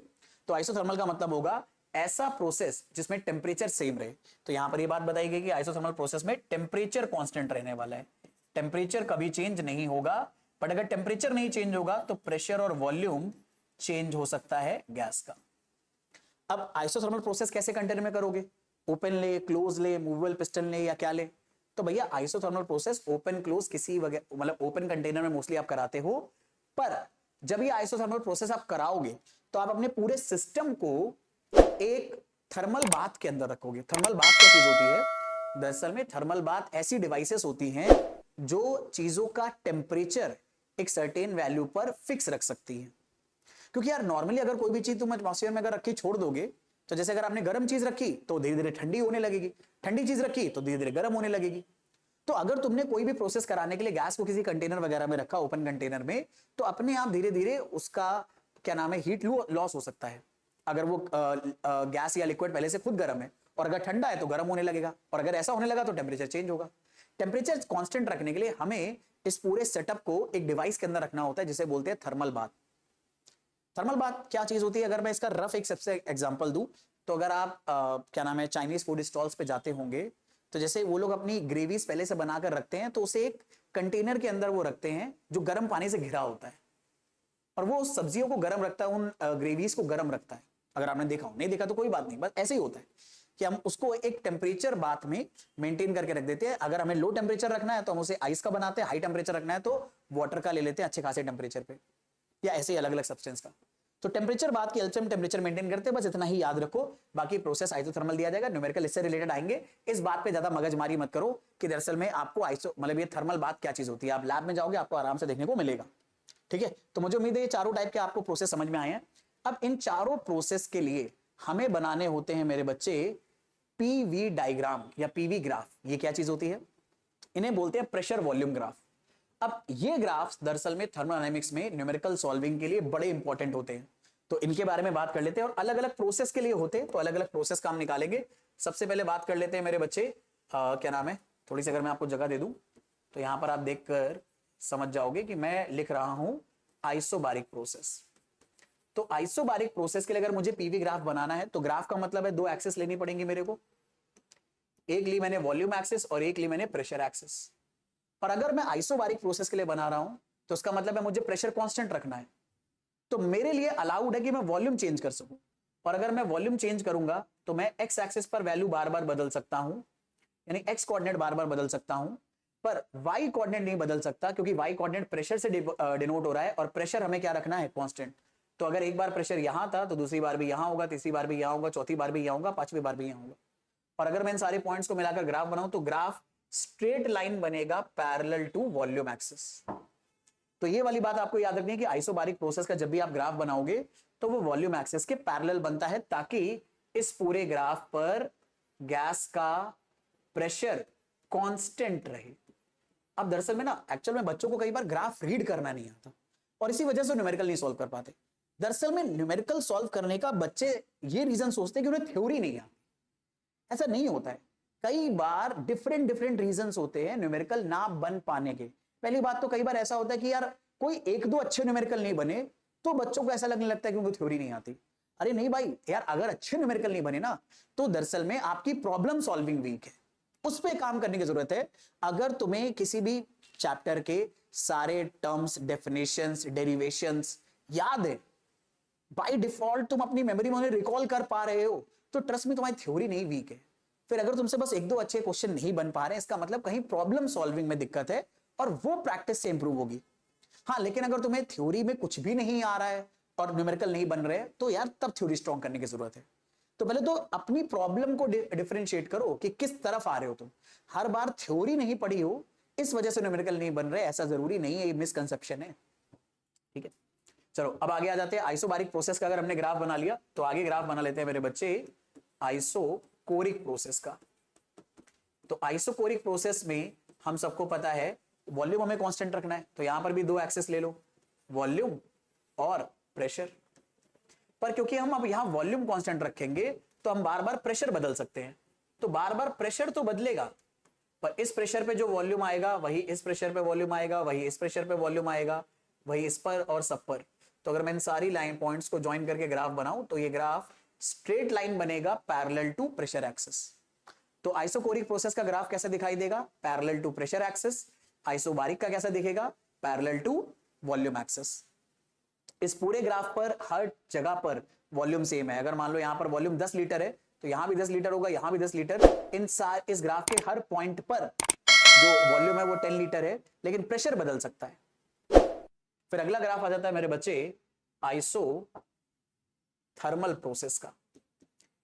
अच्छा, अब जरा एक बात समझो, आइसोथर्मल प्रोसेस में हमें टेम्परेचर सेम रखना है, पर हमें क्या बदलना है? प्रेशर और वॉल्यूम। और मैंने अभी अभी आपको बताया था कि दरअसल में प्रेशर और वॉल्यूम में कैसा रिलेशन होता है, इनवर्स, अगर टेम्परेचर और अमाउंट ऑफ गैस कांस्टेंट हो। और अगर इसमें इनवर्स रिलेशन है तो इनवर्स रिलेशन का ग्राफ कैसे बनता है? इनवर्स रिलेशन का ग्राफ बनता है मेरे बच्चे एक तरह का कर्व ग्राफ। और कर्व ग्राफ इस तरह से बनाओगे कि अगर वॉल्यूम बढ़े तो प्रेशर घटे, तो वॉल्यूम अगर बढ़ेगा तो प्रेशर आपको घटाना है, यानी ग्राफ नीचे उतरता हुआ ग्राफ बनेगा कर्व के फॉर्म में। तो ये आइसोथर्मल प्रोसेस का ग्राफ है। इस ग्राफ पे एक बड़ी इंपॉर्टेंट बात है, हर जगह पर प्रेशर वॉल्यूम अलग है। इस जगह का प्रेशर वॉल्यूम अलग आएगा, इस जगह का प्रेशर वॉल्यूम अलग आएगा, इस जगह का प्रेशर वॉल्यूम अलग आएगा, इस जगह का प्रेशर वॉल्यूम अलग आएगा, इस जगह का प्रेशर वॉल्यूम अलग आएगा। अब बार बार बोल के मैं आपको पकाऊंगा नहीं, ज्यादा रिपीटिशन हो जाएगा। तो ये सारे आइसोथर्मल प्रोसेस का ग्राफ है। इसमें याद रखना, इन सारे पॉइंट्स पर भले चाहे प्रेशर और वॉल्यूम अलग अलग है पर टेम्परेचर सेम रहेगा। अगर यहां पे प्रेशर P1 V1 है, प्रेशर P1 है, वॉल्यूम V1 है, पर टेम्परेचर T है, और यहां पर प्रेशर अगर P2 है, वॉल्यूम V2 है, और ये आइसोथर्मल प्रोसेस ग्राफ है, तो इस जगह पे टेम्परेचर T ही रहेगा। सेम यहां पर प्रेशर अलग आएगा, वॉल्यूम अलग आएगा, बट टेम्परेचर मेरे बच्चे सेम आएगा। आइसोथर्मल प्रोसेस के हर पॉइंट पर टेम्परेचर सेम रहने वाला है। अब लास्ट हमारा बचा एडियाबैटिक। अच्छा, एडियाबैटिक का ग्राफ कैसे बनता है? तो एडियाबैटिक का ग्राफ अगर आप पीवी ग्राफ बनाओगे तो मेरे बच्चे ये भी कर्व ही बनता है। एडियाबैटिक प्रोसेस का अगर आप ग्राफ बनाओगे तो ये ग्राफ भी आप ऐसा कर्व ही बनाओगे, और ये भी डिक्रीजिंग कर्व ही बनेगा। थोड़ा सा मैं बेटर बनाना चाहूंगा इसको ऐसे। अब यहां पर यार एक बहुत बड़ा इशू आ सकता है बच्चों को कि यार आइसोथर्मल प्रोसेस का ग्राफ भी ऐसे कर्व बनेगा पीवी, एडियाबैटिक का भी ऐसे कर्व बनेगा पीवी। तो हमें अगर सिर्फ ऐसे कर्व ग्राफ बना के दे दिया और सामने वाले ने बताया नहीं कि आइसोथर्मल है या एडियाबैटिक है, तो पता कैसे चलेगा? और खास तौर पे अगर मान लो एक ही जगह पर ये दोनों ग्राफ बनकर आ गए, मान लो ये प्रेशर वॉल्यूम की एक्सिस है और एक ही जगह पर ये दो ग्राफ बनकर आ गए, एक ऐसे और एक किसी अलग कलर से ले लेते हैं, चलो ब्लू कलर से ले लेते हैं, एक ऐसे। ये दोनों ग्राफ सेम जगह से स्टार्ट हो रहे हैं और दोनों ही कर्व ग्राफ हैं प्रेशर और वॉल्यूम में। तो जितने बच्चों ने अभी तक मेरी बातों को ध्यान से सुना है उतना तो ये समझ ही गए होंगे कि यार अगर आप प्रेशर वॉल्यूम का ग्राफ बनाओगे और ऐसा कर्व ग्राफ बनेगा तो आइसोथर्मल और एडियाबैटिक ग्राफ ही बनेगा। पर इनमें से कौन सा आइसोथर्मल है, कौन एडियाबैटिक है, अगर दोनों सेम जगह से स्टार्ट हुए तो इसका पता करना बड़ा आसान होता है। अगर गैस एक्सपैंड हुई है तो जो ग्राफ जल्दी से नीचे उतर गया है, यानी जिसका कर्व बहुत शार्प है, ये हमेशा होते हैं एडियाबैटिक ग्राफ।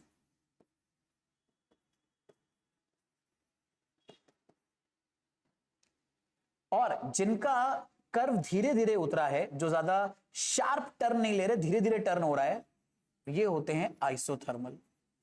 इन शॉर्ट अगर मैं बोलूं, अगर एक्सपेंशन का आपको ग्राफ दे रखा है, मतलब वॉल्यूम धीरे धीरे बढ़ रहा है, और दो इस तरह के कर्व दे रखे हैं, एक एडियाबैटिक के लिए, एक आइसोथर्मल के लिए, तो एडियाबैटिक वाला हमेशा नीचे होगा ग्राफ और आइसोथर्मल वाला ऊपर होगा। इससे आप आराम से आइडेंटिफाई कर पाओगे कि आइसोथर्मल ग्राफ कौन सा और एडियाबैटिक कौन सा है। पर ये कंडीशन के अंदर होता है अगर गैस एक्सपैंड हो रही है, गैस का वॉल्यूम हम बढ़ा रहे हैं। तो जरा खुद से सोच के बताना, अगर गैस कंप्रेस हो रही होगी तो ग्राफ कैसा आएगा? तब क्या उल्टा हो पाएगा? क्या एडियाबैटिक ऊपर आ जाएगा और आइसोथर्मल नीचे आ जाएगा? थोड़ा सा दिमाग लगाना। हालांकि हम इसे और ज्यादा डिटेल में समझेंगे जब हम एडियाबैटिक प्रोसेस को बहुत डिटेल में समझेंगे। जैसे अभी तो मैं आपको बस ये बता दे रहा हूं रटाने के लिए कि एडियाबैटिक कर्व नीचे की तरफ रहेगा और आइसोथर्मल ऊपर की तरफ, बट इसके पीछे लॉजिकल रीजन क्या है? ऐसा तो नहीं किसी ने जादू की छड़ी घुमाई और हमें पता चल गया, कोई तो लॉजिक होगा। एक्चुअल में लॉजिक है एडियाबैटिक प्रोसेस के लिए जो प्रेशर और वॉल्यूम में रिलेशन होता है, बट अभी हम सब कुछ एक साथ नहीं पढ़ सकते, धीरे धीरे इस चैप्टर में वो चीजें आएंगी आगे, आप देखते हुए चलोगे। बट अभी के लिए जरूरी है ये सारे ग्राफ आपको अच्छे से पता होने चाहिए। मुझे उम्मीद है ये सारे ग्राफ आप अच्छे से पकड़ लोगे, आपको यहां पर कोई दिक्कत नहीं है। अब बात कर लेते हैं हीट और टेम्परेचर की। बच्चों को लगता है हीट और टेम्परेचर एक ही चीज होती है, तो ऐसा नहीं है, हीट और टेम्परेचर बिल्कुल अलग चीजें होती हैं मेरे बच्चे, खास तौर पे अगर आप फिजिक्स और केमिस्ट्री के अंदर इसे पढ़ रहे हो। तो अगर हीट और टेम्परेचर के बारे में बात करें तो हीट को अगर आप डिफाइन करोगे तो हीट दरअसल में एक ऐसा फॉर्म ऑफ एनर्जी है जो सिस्टम और सराउंडिंग के बीच में या सिस्टम्स के बीच में तब ट्रांसफर होता है जब उनके बीच में टेम्परेचर का डिफरेंस हो। यानी बहुत फैंसी लैंग्वेज में ये डेफिनेशन लिखी हुई है, बट अगर आपको डेफिनेशन लिखने को आती तो आप ऐसे ही लिखोगे। क्या काम की बात यह है कि दरअसल में जो हीट होती है ये एक बॉडी से दूसरी बॉडी की तरफ ट्रांसफर होने वाली एक एनर्जी है, और ये तभी ट्रांसफर होती है जब दोनों बॉडी के बीच में टेम्परेचर का डिफरेंस हो। अगर आप गर्म लोहे को आइस के ऊपर रख दो तो दोनों का टेम्परेचर अलग होने की वजह से अपने आप इनमें हीट फ्लो होने लगेगी हाई टेम्परेचर से लो टेम्परेचर की तरफ। पर अगर आपके पास एक लोहे का ऐसा टुकड़ा है जो 0 डिग्री सेल्सियस पर और आइस है जो 0 डिग्री सेल्सियस पर, दोनों को कांटेक्ट में रख दो तो इनके बीच में कोई एनर्जी ट्रांसफर नहीं होगा। तो बेसिकली में एक्चुअल में हीट क्या है, एक तरह का एनर्जी ट्रांसफर है जो तभी पॉसिबल होता है जब दो ऐसी बॉडीज जिनके टेम्परेचर अलग अलग हो वो आपस में एक दूसरे के साथ कांटेक्ट में हो। तो हीट इज नॉट टेम्परेचर, बल्कि heat is a transfer of energy. Heat खुद भी एनर्जी नहीं है, हीट एनर्जी का ट्रांसफर है जो कब होता है, जब एक बॉडी हाई टेम्परेचर पर और एक बॉडी कम टेम्परेचर पर दोनों आपस में कांटेक्ट में प्रेजेंट हो। ठीक है, एटलीस्ट आसपास सराउंडिंग में तो हो ही। ठीक है, और हीट एनर्जी को थर्मल एनर्जी भी बोलते हैं, कोई बहुत फैंसी बात नहीं है। बात करते हैं हीट की यूनिट की, तो क्योंकि हीट एक टाइप की एनर्जी है, हीट एक टाइप का एनर्जी ट्रांसफर है, तो इसकी जो एसआई यूनिट होती है वो जूल होती है। लेकिन इसकी एक और फेमस यूनिट है कैलोरी। इस चैप्टर में हम दोनों इस्तेमाल करेंगे, तो आपको जूल और कैलोरी का रिलेशन पता होना चाहिए। तो 1 कैलोरी में 4.186 जूल होते हैं। अब यार इतना डिटेल में कोई याद नहीं रखता 3 प्लेस तक, तो हम लोग इसको राउंड ऑफ करके 4.2 जूल लेकर चलते हैं। तो 1 कैलोरी में 4.2 जूल होते हैं। जूल दरअसल में हीट की एसआई यूनिट है, और कैलोरी काफी कन्वीनियंट यूनिट है, पहले से हम इस्तेमाल करते आ रहे हैं और आज भी कर ही रहे। तो मुझे उम्मीद है ये दोनों बातें आपको समझ में आई, और ये समझ में अभी आपको आ जाएगा कि हीट टेम्परेचर से डिफरेंट क्यों है। हीट दरअसल में सिर्फ तभी आप डिफाइन करते हो जब एक हाई टेम्परेचर वाली बॉडी से लो टेम्परेचर वाली बॉडी की तरफ एनर्जी ट्रांसफर हो रही हो, तो उस एनर्जी को जो टेम्परेचर डिफरेंस की वजह से आई है उसे हीट एनर्जी बोलेंगे। तो टेम्परेचर डिफरेंस से हीट एनर्जी का ट्रांसफर होता है। तो फिर टेम्परेचर क्या चीज है, या टेम्परेचर एक्चुअल में है क्या चीज, मतलब उसे मेजर क्या करता है फिर टेम्परेचर। तो टेम्परेचर वैसे हमें यह तो बताता है कि कोई चीज कितनी हॉट है या कितनी कोल्ड है। अब ये ना बड़ी लेमैन डेफिनेशन है दरअसल में टेम्परेचर की, जो हम 3rd 4th क्लास में समझते थे, या आज भी हम परसीव यही करते हैं कि टेम्परेचर क्या है, तो आप यही बताते हो यार टेम्परेचर हमें यह बताता है कि कोई बॉडी कितनी हॉट है या कितनी कोल्ड है। ऐसा नहीं है मेरे बच्चे, मैं आपको एक फैक्ट बताता हूं। सेम टेम्परेचर पे रखी हुई दो बॉडीज आपको हॉट या कोल्ड लग सकती हैं, और आप चाहो तो खुद ये एक्सपेरिमेंट करना। आप क्या नाम है, दो एक्चुअल में सब्सटेंस लेना, एक लेना लकड़ी का टुकड़ा और एक लेना लोहे का टुकड़ा, और दोनों को फ्रीजर में आधे घंटे फ्रीजर में रख देना 10 मिनट के लिए, और फिर फ्रीजर से निकाल के अपने हाथ में पकड़ना। आपको लोहे का टुकड़ा ज्यादा ठंडा महसूस होगा और लकड़ी का टुकड़ा इतना ठंडा महसूस नहीं होगा। जबकि अगर आपने 10 मिनट तक दोनों को फ्रिज के अंदर रखा हुआ है तो हो सकता है दोनों का टेम्परेचर सेम ही हो, या आप जिस कमरे में बैठे हो उस कमरे में लगभग हर चीजें रूम टेम्परेचर पे ही होंगी। अगर तुम्हारे एसी चल रहा है 26 पर, तो लगभग हर चीज का टेम्परेचर 26 डिग्री सेल्सियस के आसपास ही होगा। उसमें भी तुम अगर डेस्क पर बैठे हो, तुम डेस्क को छुओगे लकड़ी की, तो वो आपको उतनी कोल्ड नहीं लगेगी जितना उस डेस्क में अगर मेटल के हैंडल्स हैं उनको टच करोगे तो महसूस होगा। जबकि टेम्परेचर दोनों का सेम है, मेटल के हैंडल का टेम्परेचर भी वही है और लकड़ी की डेस्क का टेम्परेचर भी वही है। तो टेम्परेचर सेम है, बट फिर भी आपको दोनों चीजें हॉट या कोल्ड अलग अलग लग रही हैं। तो इसीलिए ये बात बोलना कि यार टेम्परेचर हमें ये बताता है कि कोई चीज कितना हॉट है या कितना कोल्ड है, ये टेक्निकली करेक्ट नहीं है। ये मैंने आपको बता दिया कि सेम टेम्परेचर पर होने के बावजूद भी आपको ऐसा लग सकता है कि बॉडीज का हॉटनेस और कोल्डनेस अलग अलग है। तो फिर टेम्परेचर एक्चुअल में क्या चीज है। तो अगर अब हम बात करें टेम्परेचर क्या चीज है, टेम्परेचर दरअसल में किसी भी मैटर के अंदर प्रेजेंट पार्टिकल्स की काइनेटिक एनर्जी का मेजरमेंट होता है। टेक्निकली अगर बताया जाए तो डेफिनेशन टेम्परेचर की यही है कि टेम्परेचर दरअसल में काइनेटिक एनर्जी या फिर random oscillation of molecules of matter को मेजर करता है। अगर किसी मैटर के पार्टिकल ज्यादा रैंडम मोशन कर रहे हैं, ज्यादा उनके पास काइनेटिक एनर्जी है, तो उसका टेम्परेचर ज्यादा आएगा। वो स्लोली स्लोली मूव कर रहे हैं, ठीक है, स्लोली स्लोली ऑसिलेशन कर रहे हैं, तो उसका टेम्परेचर कम आएगा। तो टेम्परेचर दरअसल में काइनेटिक एनर्जी ऑफ मॉलिक्यूल्स का क्या है, इंडिकेशन है। तो किसी भी बॉडी का टेम्परेचर अगर आप ज्यादा बताते हो तो बेसिकली में जरूरी नहीं कि वो आपको हॉट लगे पकड़ने पर, ठीक है, लेकिन अगर किसी भी बॉडी का टेम्परेचर ज्यादा है तो ये जरूर श्योर है कि उसके मॉलिक्यूल्स की या वो जिन पार्टिकल से मिलकर बना है उनकी काइनेटिक एनर्जी उन पार्टिकल्स के काइनेटिक एनर्जी से ज्यादा है जिसका टेम्परेचर कम है। तो मुझे उम्मीद है टेम्परेचर का आइडिया आपको समझ में आया होगा। और जब दो अलग अलग टेम्परेचर वाली बॉडी आप कांटेक्ट में लाते हो तो एक के मॉलिक्यूल्स की काइनेटिक एनर्जी ज्यादा है, एक के मॉलिक्यूल्स की काइनेटिक एनर्जी कम है, तो फिर ज्यादा काइनेटिक एनर्जी वाले मॉलिक्यूल्स अपनी एनर्जी ट्रांसफर करते रहते हैं कम एनर्जी वाले मॉलिक्यूल्स को, और तब तक करते रहते हैं जब तक दोनों का काइनेटिक एनर्जी सेम ना हो जाए। और दोनों की काइनेटिक एनर्जी अगर सेम हो गई मॉलिक्यूल्स की तो दोनों का टेम्परेचर भी सेम हो जाएगा। इसीलिए जब कभी भी हम दो बॉडीज को अलग अलग टेम्परेचर वाली बॉडीज को कांटेक्ट में लाते हैं तो उनके बीच में एक एनर्जी ट्रांसफर होता है और इसी एनर्जी ट्रांसफर को हम हीट एनर्जी बोलते हैं। तो मुझे उम्मीद है हीट एनर्जी और काइनेटिक एनर्जी के हीट एनर्जी और टेम्परेचर का जो डिफरेंस है ये आपको अच्छे से पकड़ में आया होगा। बाकी हाँ एक बात, या टेम्परेचर की एसआई यूनिट क्या होती है अगर उसके बारे में बात कर लें तो टेम्परेचर की एसआई यूनिट हम यूज करते हैं केल्विन। और केल्विन का डिग्री सेल्सियस के साथ कुछ ये रिलेशन आता है कि अगर डिग्री सेल्सियस आपको टेम्परेचर दे रखा उसमें 273 ऐड करो तो केल्विन आ जाएगा। बाकी और भी स्केल होते हैं, फ़ारेनहाइट भी होता है, रैंकिन भी होता है। अब वो आप बुक से देख लेना, मैं यहाँ पर सारे फॉर्मूले आपको बता नहीं रहा क्योंकि इस चैप्टर में खासतौर पर केमिस्ट्री में आपका ज्यादातर काम सेल्सियस और केल्विन से ही हो जाएगा। बहुत ही कम ऐसा होता है कि फ़ारेनहाइट वगैरह दिया जाए, ठीक है, तो वो आप देख लेना। अब आगे अपनी कहानी को बढ़ा लेते हैं और बात कर लेते हैं थर्मल इक्विलिब्रियम की। थर्मल इक्विलिब्रियम क्या है? तो इस चैप्टर के अंदर या फिजिक्स या केमिस्ट्री के अंदर कभी भी आप थर्मल इक्विलिब्रियम में चीजों को तब बोलते हो जब अगर उन दोनों बॉडी को कांटेक्ट में लाओ और उनके बीच में कोई हीट का ट्रांसफर ना हो, ठीक है, तब हम बोलते हैं कि यार वो दोनों बॉडीज थर्मल इक्विलिब्रियम में आ गई हैं। तो थर्मल इक्विलिब्रियम क्या है? अगर दो बॉडीज को आप कांटेक्ट में लाओ और उनके बीच में कोई हीट का ट्रांसफर नहीं हो रहा है तो वो बोला जाता है कि थर्मल इक्विलिब्रियम में आ गई है। और जब बॉडीज थर्मल इक्विलिब्रियम में आती हैं और हीट का ट्रांसफर नहीं हो रहा है तो हमने भी पढ़ा है हीट का ट्रांसफर तभी रुकता है दो बॉडीज के बीच में जब उन दोनों का टेम्परेचर सेम हो जाए। तो थर्मल इक्विलिब्रियम जब दो बॉडीज के बीच में या ज्यादा बॉडीज के बीच में अचीव हो जाता है तो उनका टेम्परेचर भी सेम हो जाता है। तो यही है थर्मल इक्विलिब्रियम की डेफिनेशन। यहां पर आपको मैंने डिफाइन भी प्रॉपर्ली कर दिया है। Two objects are in thermal equilibrium if there is no heat transfer between them when they are in close contact, ठीक है, और हीट ट्रांसफर अलाउड है बट फिर भी उनके बीच में हीट का ट्रांसफर नहीं हो रहा है। और अगर ऐसा होगा तो थर्मल इक्विलिब्रियम पर होने वाली बॉडीज के टेम्परेचर सेम होंगे। तो ये बात भी आप लिख सकते हो, at thermal equilibrium bodies in contact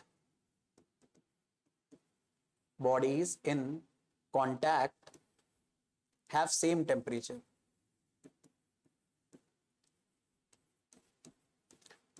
तो मुझे उम्मीद है मेरी ये वाली बात पकड़ में आ रही होगी। अब ये यार ये आपके लिए 2000 रुपए का नोट है, इसे संभाल के रखना। हालांकि आरबीआई ने 2000 रुपए के नोटों को बैन क्या कर रखा है, मतलब वापस मंगा लिया है, लेकिन आप संभाल के रख लेना, ये काम बहुत आएगा आपके। और ऐसे में बहुत सारे 2-2 हजार रुपए के नोट देके ना तुम्हें फ्री में पूरा पढ़ा दूंगा, ऊपर से पैसे अलग से दे रहा हूं, बटोर के रखना, ठीक है। तो ये हो जाएगी हमारी कहानी। बाकी ये थर्मल इक्विलिब्रियम के कॉन्सेप्ट के ऊपर ही थर्मोडायनामिक्स का एक लॉ बना है जिसे बोलते हैं जीरोथ लॉ, ठीक है। अच्छा दरअसल में हुआ क्या, जहां तक मुझे लगता है, हालांकि मैंने इसे पढ़ा नहीं है, मुझे ऐसा लग रहा है कि शायद यही होगा कि थर्मोडायनामिक्स में आप दो लॉ पढ़ते हो, first law and second law. पर मुझे ऐसा लग रहा है कि फर्स्ट लॉ पहले हम लोगों ने एक्सप्लेन कर दिया, बहुत सारे जो साइंटिस्ट हैं उन्होंने फर्स्ट लॉ पहले डिफाइन कर दिया, बट फिर उन्होंने एक और लॉ ढूंढा। अब उन्हें लगा कि यार ये लॉ तो फर्स्ट लॉ से भी ज्यादा बेसिक लॉ है तो इसे तो पहले आना चाहिए, लेकिन क्योंकि हम एक लॉ को नंबर दे चुके थे 1 फर्स्ट लॉ, तो अब उसे नंबर क्या दे, तो मजबूरी में बचा कि उसे भाई नंबर क्या दो, जीरोथ लॉ दो। तो अब जीरोथ लॉ इसलिए इसका नाम पड़ा, शायद मुझे जहां तक यही मुझे लग रहा है यही है ना, ठीक है। आप अगर देख के बताना अगर शायद करेक्शन हो तो, बट मुझे लग रहा है इसी वजह से इसका नाम पड़ा था जीरोथ लॉ, क्योंकि ये फर्स्ट लॉ के बाद हम लोगों ने डिफाइन करा, बट हमें रियलाइज हुआ कि ये तो और बेसिक लॉ है, तो इसलिए हमने इसका नाम रख दिया जीरोथ लॉ। अब जीरोथ लॉ बेसिकली में ना कॉमन सेंस का लॉ है। ये बड़ी सिंपल सी बात बोलता है, ये बोलता है कि अगर ए और बी का टेम्परेचर सेम है और ए और सी का टेम्परेचर सेम है तो बी और सी का टेम्परेचर अपने आप बराबर होगा, ठीक है। मतलब वो कुछ ऐसी बात बोलता है, अगर ए और बी का टेम्परेचर सेम है, ए और सी का टेम्परेचर सेम है, यानी ए और बी थर्मल इक्विलिब्रियम में है, इनके बीच में कोई हीट ट्रांसफर नहीं हो रहा, ए और सी थर्मल इक्विलिब्रियम में, इनके बीच में कोई हीट ट्रांसफर नहीं हो रहा, तो बी और सी के बीच भी कोई हीट ट्रांसफर नहीं होगा, ये अपने आप थर्मल इक्विलिब्रियम में होंगे। तो ये है ना कॉमन सेंस का लॉ। तो इसलिए इसको जीरोथ लॉ को मैं कई बार बोलता हूं ये कॉमन सेंस का लॉ है, ठीक है। सिंपल वर्ड्स में जीरोथ लॉ ये बोलता है there is no heat flow between two bodies with same temperature, यही है जीरोथ लॉ। बाकी इसे वो फैंसी लैंग्वेज में ऐसा बोला गया है कि zeroth law of thermodynamics states that two system in thermal equilibrium with third system, अगर ये दो सिस्टम किसी थर्ड सिस्टम के साथ थर्मल इक्विलिब्रियम में है, बी ए के साथ है, सी ए के साथ है, अलग अलग, यानी बी और ए के बीच में हीट ट्रांसफर नहीं हो रहा, सी और ए के बीच में हीट ट्रांसफर नहीं हो रहा, जबकि बी और सी आपस में कांटेक्ट में नहीं है, बट हमें श्योरिटी पता है कि अगर बी और सी को कांटेक्ट में लाए तो इनके बीच में भी कोई हीट ट्रांसफर नहीं होगा, क्योंकि बी ए के साथ थर्मल इक्विलिब्रियम में है, मतलब बी और ए का टेम्परेचर सेम है और सी और ए का टेम्परेचर सेम है। बड़ी बेसिक सी बात है, इसमें क्या ही पढ़ना अपने को, ठीक है। वो इतनी सी बात बोल रहे हैं, ए और बी का अगर टेम्परेचर सेम है, ए और सी का टेम्परेचर अगर सेम है, देन बी और सी का टेम्परेचर अपने आप सेम होगा, भले ही आप इन्हें कांटेक्ट में मत लाओ, या अगर कांटेक्ट में लाओगे भी तो भी इनका टेम्परेचर सेम ही आएगा, ये थर्मल इक्विलिब्रियम में ही होंगे। तो यार सुनने में बड़ी बेसिक बात है, बट इसी बात को प्रिंसिपल बनाकर हम लोगों ने बहुत सारे अलग अलग टाइप के टेम्परेचर मेजरिंग डिवाइसेस बनाए, थर्मोमीटर्स बनाए। तो ऐसा नहीं कि ये लॉ हमारे बिल्कुल काम का नहीं है, काम का है, बिल्कुल है, ठीक है, बट है बड़ा बेसिक सा लॉ, जो मुझे उम्मीद है आपको समझ में आ गया होगा। फिर अब इस चैप्टर में दरअसल में एक बड़ा इंपॉर्टेंट टॉपिक आता है which is called sign convention, ठीक है, which is called sign convention. दरअसल में जब हम गैसेस के थर्मोडायनामिक्स पढ़ते हैं तो हम गैसेस को हीट दे सकते हैं, गैस से वर्क करा सकते हैं, गैस पर वर्क कर सकते हैं। तो क्योंकि आप कभी हीट दोगे गैस को और कभी हीट निकलेगी, आप कभी गैस पर वर्क करोगे, कभी गैस वर्क करेगी, तो इन अलग अलग प्रोसेस के लिए हम लोगों ने पहले से ही साइन डिसाइड कर रखे हैं कि किसको पॉजिटिव देना है, किसको नेगेटिव, और केमिस्ट्री में आप वही रूल फॉलो करोगे। तो अगर हमारे पास कोई सिस्टम है, गैसियस सिस्टम, और अगर हम उसे हीट दे रहे हैं तो हमेशा उस हीट को पॉजिटिव साइन के साथ लिया जाता है। अगर सिस्टम में से हीट निकल रही है तो हम उसे नेगेटिव लेंगे। जैसे कि आपने पढ़ा होगा ना, रिएक्शन अगर एक्सोथर्मिक है, तो रिएक्शन अगर एक्सोथर्मिक है तो उसकी हीट को नेगेटिव लोगे, मतलब किसी रिएक्शन को करने पर अगर मान लो 500 जूल एनर्जी निकली तो हम बोलेंगे कि वो एक एक्सोथर्मिक रिएक्शन है और वो -500 जूल एनर्जी हमें दे रही है। अगर रिएक्शन एंडोथर्मिक है तो हमें हीट देनी पड़ती है, तो उसकी हीट पॉजिटिव लेंगे। ऐसे अगर कोई गैसियस सिस्टम है, और गैसियस सिस्टम है, जैसे मान लो आपने कंटेनर के अंदर गैस भर रखी है और उसके ऊपर मूवेबल पिस्टन लगा है, तो तुम अगर उसे कंप्रेस करोगे तो तुम उसके ऊपर वर्क कर रहे हो। तो अगर तुम किसी गैस के ऊपर वर्क करते हो तो वो वर्क पॉजिटिव लिया जाता है, और अगर वो गैस वर्क कर रही है, पिस्टन अपने आप ऊपर आ रहा है, तो हम उस वर्क को नेगेटिव बोलेंगे। तो यहां पर यार वर्क का साइन बड़ा इंपॉर्टेंट है। ये तो आपको समझ में आ गया कि हीट अगर हमने प्रोवाइड करी है तो उसे पॉजिटिव लिया जाएगा, हीट अगर रिलीज हुई है तो उसे नेगेटिव लिया जाएगा। वर्क पॉजिटिव कब है? जब वर्क डन ऑन सिस्टम है, और वर्क डन ऑन सिस्टम अगर गैस के ऊपर करोगे तो गैस हमेशा कंप्रेस होगी, और अगर गैस हमेशा कंप्रेस होगी तो यार ये कोई ढकी छुपी बात नहीं है कि गैस का फाइनल वॉल्यूम कम होगा और गैस का इनिशियल वॉल्यूम ज्यादा होगा। अरे यार, गैस का इनिशियल वॉल्यूम ज्यादा। तो ये बात मैंने क्यों बताई, कभी भी किसी भी न्यूमेरिकल में अगर ये बोल दिया जाए कि एक गैस का वॉल्यूम 10 लीटर था, हमने उसके ऊपर कोई प्रोसेस करा और उसका वॉल्यूम 2 लीटर हो गया, तो इनिशियल वॉल्यूम 10 दे रखा है, फाइनल 2 दे रखा है, तो अपने आप समझ जाना वर्क डन ऑन सिस्टम है।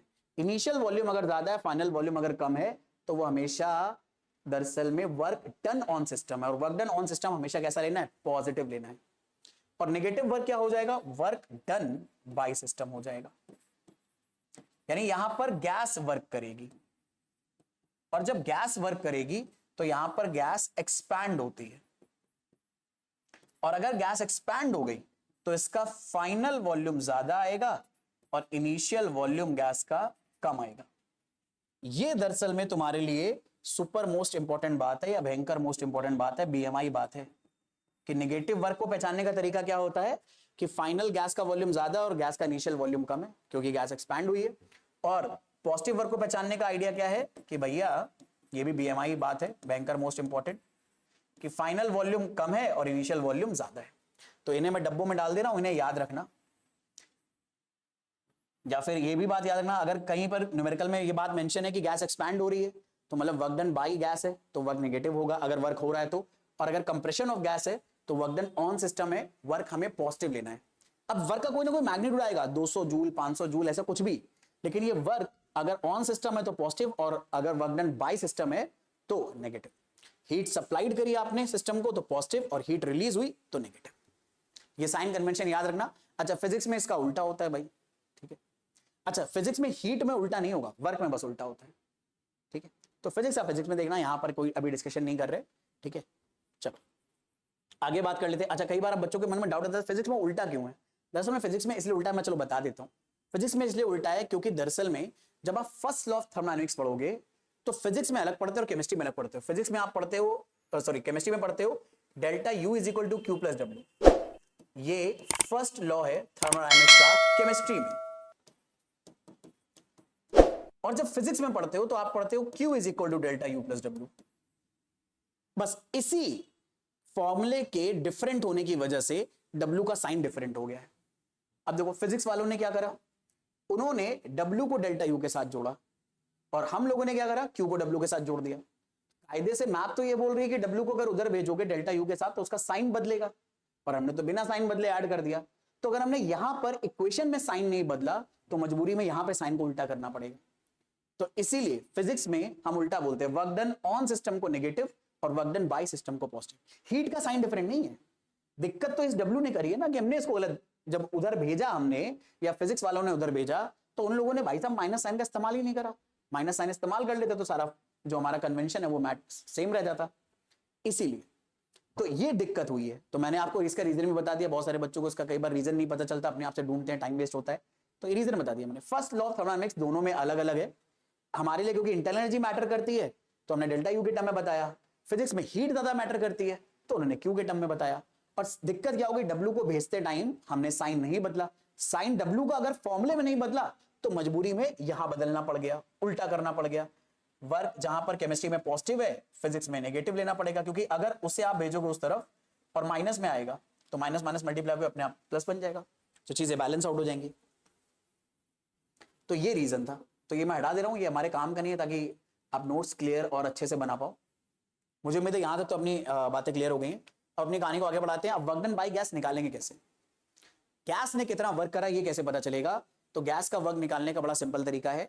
गैस का वर्क दरअसल में प्रेशर और वॉल्यूम से निकाला जाता है, और अगर गैस का एक्सटर्नल प्रेशर कांस्टेंट है तो गैस पर जो भी वर्क हो रहा है या गैस जो भी वर्क कर रही है उसका फॉर्मूला आता है W is equal to minus P external into delta V, जहां पर डेल्टा वी होता है मेरे बच्चे चेंज इन वॉल्यूम, गैस का फाइनल वॉल्यूम माइनस गैस का इनिशियल वॉल्यूम। और एक बात याद रखना, इस फॉर्मूले में हमेशा एक्सटर्नल प्रेशर का इस्तेमाल करना है। पर कई बार जब हम गैस का वर्क निकालते हैं तो एक्सटर्नल प्रेशर कांस्टेंट नहीं होता, ये बार बार चेंज होता है। और अगर बार बार चेंज होगा तो अगर प्रेशर लगातार चेंज कर रहा है तो वर्क फिर इंटीग्रेशन से निकलेगा और फॉर्मूला चलेगा minus integration P external DV.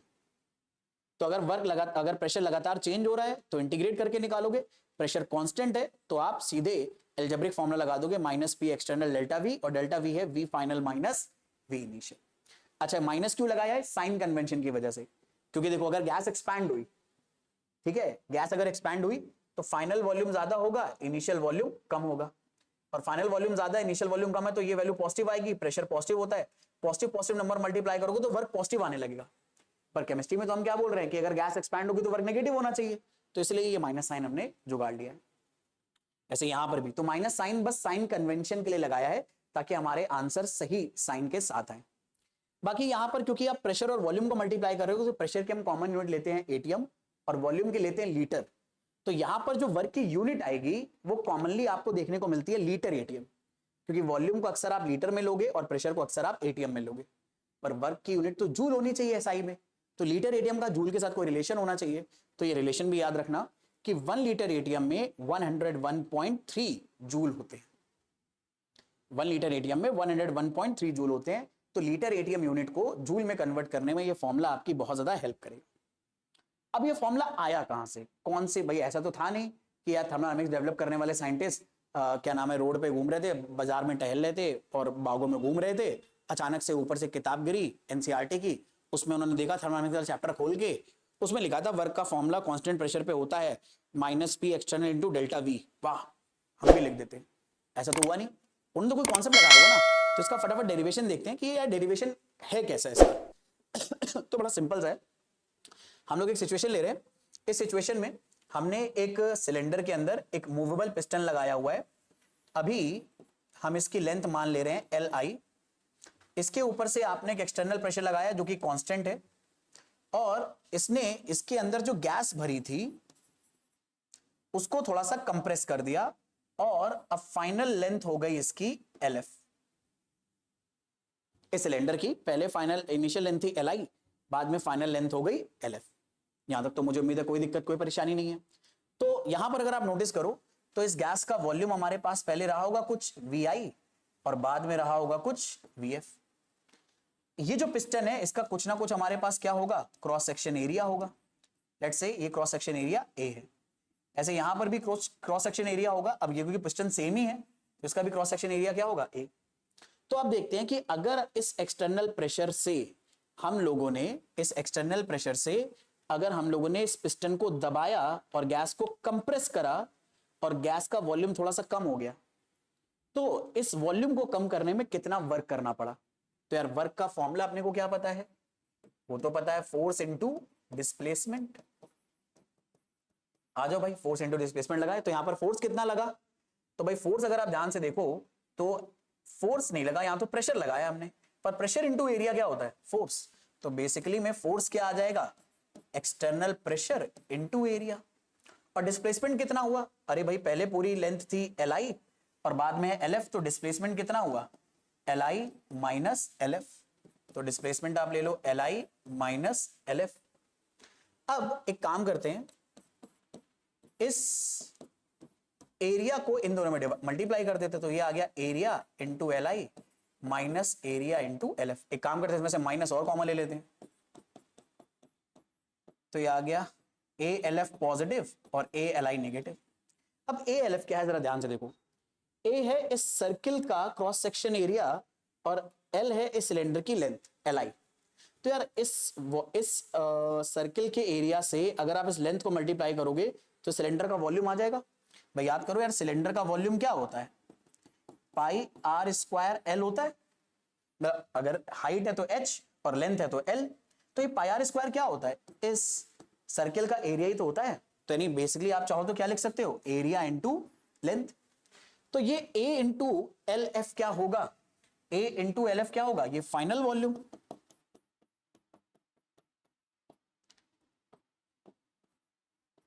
और ए इंटू एल आई क्या होगा, इनिशियल वॉल्यूम। तो यहां से हमारा फॉर्मूला आ गया कि ये दरअसल में वर्क ऑफ गैस का फॉर्मूला है minus P external delta V, जहां पर डेल्टा वी होता है V final minus V initial. और अगर ये प्रेशर कांस्टेंट ना हो तो यहीं पर बस फिर आपको इंटीग्रेट करके निकालना पड़ेगा, क्योंकि फिर आप वही छोटा सा एलिमेंटल शिफ्ट अज्यूम करोगे। तो एलिमेंटल शिफ्ट अज्यूम करोगे तो जहां पर वॉल्यूम डेल्टा वी है वहां पर डीवी हो जाएगा, तो फिर पूरा इंटीग्रेट करके निकालोगे। बट सेम फॉर्मूला इसी लॉजिक से आप ड्राइव कर सकते हैं।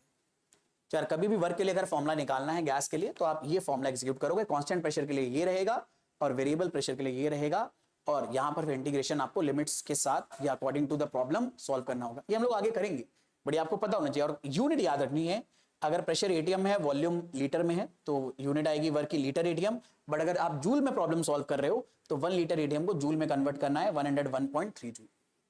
तो मुझे उम्मीद है यहां तक सारी बातें आपको समझ में आ गई हैं, सारी डिटेल डिस्कशन हो गया है। आज के लेक्चर में इतने ही रखेंगे, लेकिन अभी भी एक दो डेफिनेशन एक दो टर्म्स और बचे हैं इस चैप्टर को समझने के लिए, तो हम लोग नेक्स्ट क्लास में कंटिन्यू करेंगे। आज के लिए इतना ही, तब तक भाई मिलेंगे फिर नेक्स्ट क्लास में। तब तक के लिए आप जम के पढ़ाई करते रहो, रिविजन करते रहो, जो भी डाउट्स आते रहे मेरे साथ डिस्कस करते रहना। See you in the next class, bye everyone, take a very good care of yourself.